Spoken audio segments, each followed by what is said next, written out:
Hey guys, today I'm going to show you how to change the rear trailing arm bushing on this 2010 Chrysler Town and Country. Be the same as the Dodge Grand Caravan. If this video is helpful, can you smash the thumbs up button, leave a comment down below for the YouTube algorithm, really helps out a lot. First, jack up your vehicle from this point right here. Okay, now we need to crack this nut loose and remove this nut, and then take out the bolt that slides through here.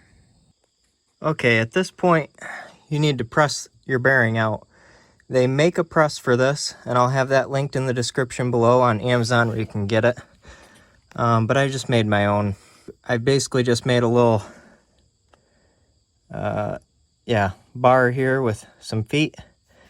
And then on the back side, just a bar with a hole in it. Started tightening down that bolt right there that I have running through the middle.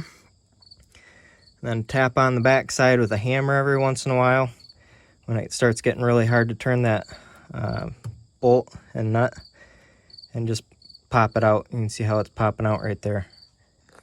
When you've got your old bushing out, you can start pressing in your new bushing. You will want to clean up this edge here, maybe put a little grease on it. That'll help the new one slide in there better. I'm going to have a link to this one in the description below. This is a Dorman bushing that I got on Amazon, so that link will be in the description below along with some other stuff.